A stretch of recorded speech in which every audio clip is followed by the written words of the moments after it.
this morning.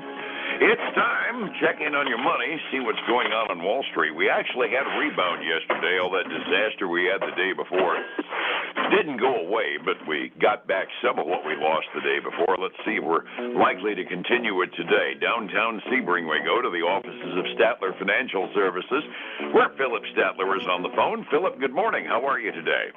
Hey, good morning, Dave. You doing well? Yeah, we did have a nice little bounce back yesterday. Obviously, we didn't recoup everything that we lost the day before, but hey, green ink anyway. Hey, absolutely. And it's just kind of a theory I've had that generally tends to work out pretty well. Money likes to find places where it can make more money. When we ended up seeing interest rate cuts from the Federal Reserve get a lot more likely, a whole bunch of investors said, well, I need to reallocate. They sold everything that wasn't nailed down the day before yesterday, and yesterday they adjusted and bought some other stocks and other investment levels, and we kind of bounced back. Dow was up by 152 points. Standard & Poor's got back up above 5,000 yesterday. They were up 47. NASDAQ had a pretty doggone good day. They were up almost 204 points, back up to 15,859. I mean, across a two-day run, it was a slight off day, but it was no disaster whatsoever once the reallocation took place, was it? It didn't seem to be. So we'll, it was kind of a up and down day to start. It was ebb and flow a little bit in the morning, but obviously ended up positive for the day, which was good. And we continue to see some green ink even this morning, Dave. Absolutely. I have never found a report mechanism that'll do this, but I would love to be able to find it, what the cycling of money is between income stocks, growth stocks, and whatnot, because when economic things like that hit, allocations change as far as where the big money guys are putting their money. And, face it, the guys that can throw $1 billion around at the drop of a hat, they're the ones that really drive the market. The amateurs react by panic and greed, and that's never really necessarily productive. But the guys with the big research budgets, they know what they're going to do based upon bad news, good news, otherwise. I'd love to find one of those reports, and I haven't found the mechanism to find which classes of stock have a tendency to move the most during these times, because I'll bet a nickel over the last 48 hours there was a major shift in money from one class of stock to the other. What do you think? It could very well be. It could have gone from some reduction in growth to more value-based companies.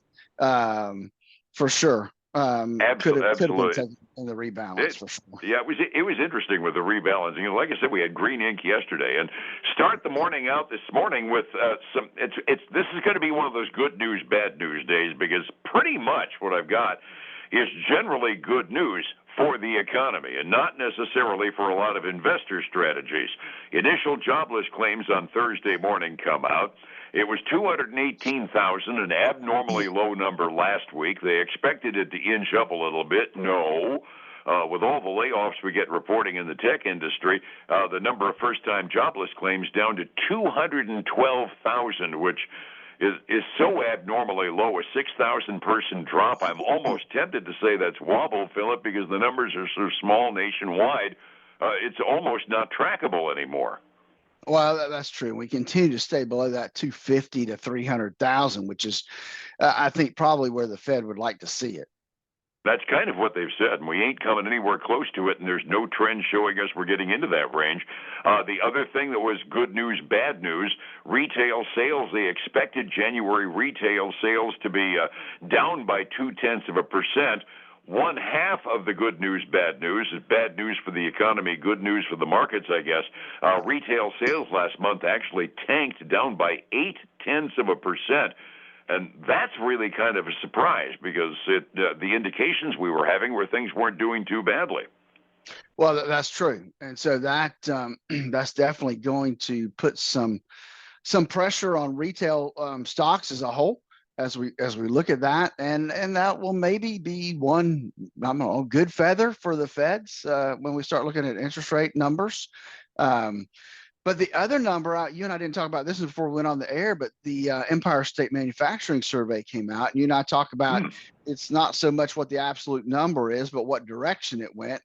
And last month it was down a minus 43.7. It had, I think they said, the hugest increase it's seen month over month, it was up like 40 points. So I think it's down like to 3.7 now. I'm sorry, 41% increase. So it was a negative 2.4. So that shows it was going the right direction because it's coming back up to zero. That's So a that major was swing, some yeah. good news. Yeah, big swing there. Absolutely, totally. The retail sales, I did not see it come across, but I'm kind of curious that decrease in January retail sales. I don't have the one excluding automotives and gas, but it'd be kind of interesting to see whether that 0.8% drop was mostly on the price of gas, because we did have that dip in gas prices during January. The other number that came out of the federal government data dump, this is definitely one of those good news is bad news things. Import prices, they expected import prices to go down by 0.1% last month. This is an inflation number that people are not going to want to hear. Instead of going down, import prices went up by 0.8%. Not only a big miss, but completely the wrong direction, too. I'm kind of curious as what the market's reaction is going to be when they digest all of this stuff. Yeah, it is going to be interesting because we, from where we were, it's kind of interesting because I was watching that as the job numbers came out, and the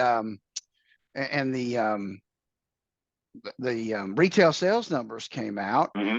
The numbers kind of dropped from where they were. I'm sorry, they kind of increased. They made a pretty. They almost, the Dow almost doubled in what it had gone up. But then a couple other numbers came out, and it started to retreat a little bit. Still better than what it was early this morning, but it's been up and down for sure. We're still green, which is good. Mm-hmm. Well, kind of the reason I was expecting the import price report to have a big difference, because we scared the pants off ourselves the other day with the consumer price index number. And import pricing is just an ingredient, but nevertheless a part of the inflation number. And if import prices go, buco numbers in the wrong direction, I thought that might very well throw a scare into, at the very least, some of the interest-sensitive stocks on the market. Yeah, they seem to be able to hold on right now. Anyway, I found it interesting about Japan, though. Right? I mean, they've been they've been one of the top economies in the world for a long time. Oh, yeah. It used to be the United States and Japan, number one, number two. Okay, China has grown now to the point where it's the second biggest economy in the world, and Japan has been the third, but they've been flat for a long time, and now they're actually shrinking. Japan is no longer the world's third biggest economy. That's kind of a kick in the pants over there. It is. It is. They're actually in a recession right now after this last measurement of GDP. And Germany now has taken the third spot in the world's largest economies.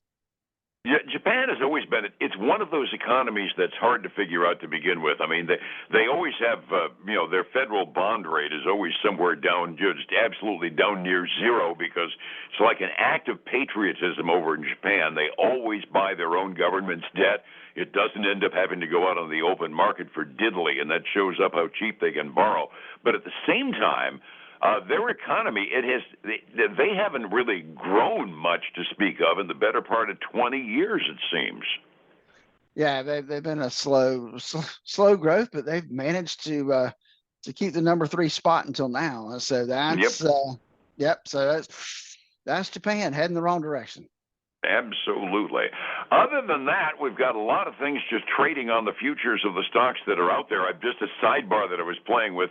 Have you read anything about Apple's new artificial reality headset, that new $3,500 Vision Pro thing? The only little headline I saw was that Mr. Facebook put them on and tried them out and said his is better. Yeah, he says they stink. That was the thing that I read. Zuckerberg has been selling Facebook's Oculus Quest, which is their artificial reality headset, and they're selling theirs for under $500. So Zuckerberg put on a pair of Apple Vision Pro headsets the other day and said, we're better. This is going to be fun between two titans arguing with Apple. I mean, generally, fighting with Apple is never good for your company's health, even when you're as good as even when you're as big as Facebook. Ought to be an interesting war, don't you think? Yep. When Apple takes on anybody, it's an interesting war. Yeah, generally Apple wins, at least on the long haul down the line, so it'll be an interesting battle of words, if nothing else. Few reports out today, and one of the headlines that we got was we're talking about how low the unemployment layoffs and first-time unemployment claims are. Cisco's kind of swimming against that stream. They announced a bunch of layoffs when they gave their annual report, didn't they? They did. They came out and announced that they're going to reduce jobs by 5% across the globe, and that's a 4,000, at least a 4,000 employee reduction, and that's a pretty big number.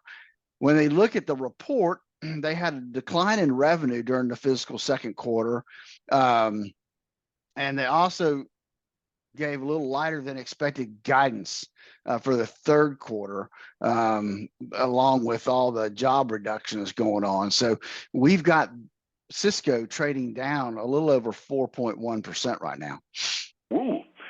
Folks that don't recognize the name Cisco, it's not something we have a lot of in our homes, although they may make your Wi-Fi router.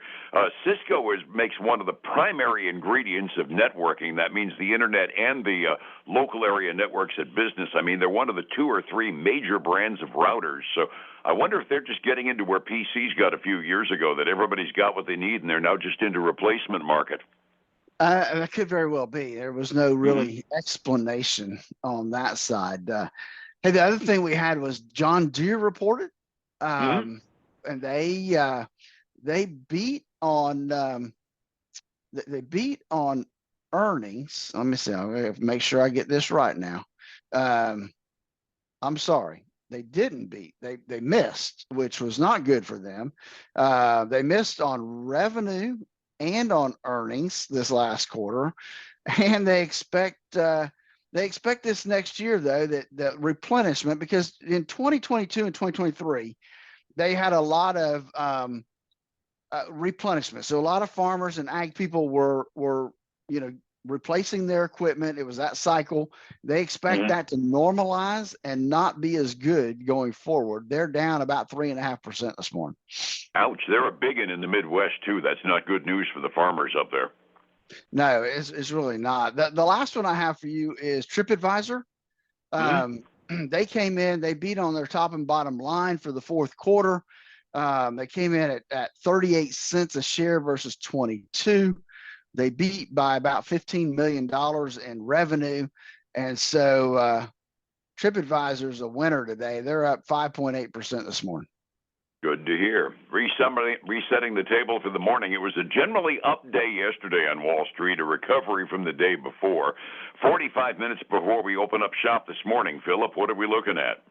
Dave, we've seen the futures decline. I mean, they're still green, but they are on the downward movement, getting closer to zero again. They got the Dow up a little over 0.1%, about $50.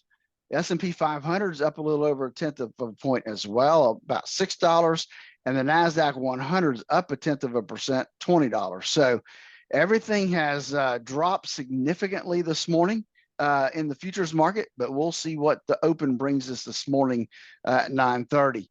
We got silver up, big jump this morning, up 1.8% to $22.79 an ounce. Gold's up 0.5%. And crude oil sliding down about 0.33% this morning, down to $76.42 a barrel. Come on, keep pushing it down a little farther, would you please? Push, right? Yeah, at the end of this week, I got to buy more gas.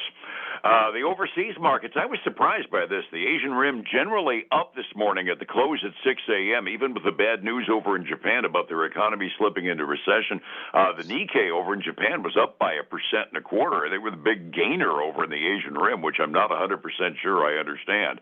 European markets are up fractionally halfway through their day. Overall index, between 1/3 and 0.5% at the moment, halfway through the European trading day. Getting a stable retirement plan that you can count on is probably the single most important financial task any family can do. How do I find you to get that plan in place for me, Phillip?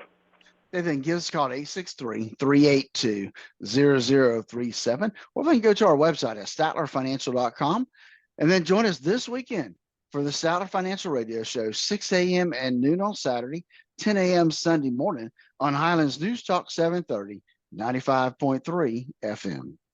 And back here again tomorrow morning together to see what happened today and what's likely to affect your money tomorrow. We got producer price inflation tomorrow. It could be a herky-jerky day, Phillip. It could be. It could be. Depends on which way that number goes. Absolutely. Don't need another one like the day before yesterday. Have a good one. We'll see you then, all right? You too. Thank you, sir. It's 105.7 Light FM and Statler Financial Services, Phillip Statler. Hey, folks, again, I want to thank you for joining us today. Have a great day. Talk to you again tomorrow morning. Take care. Bye now.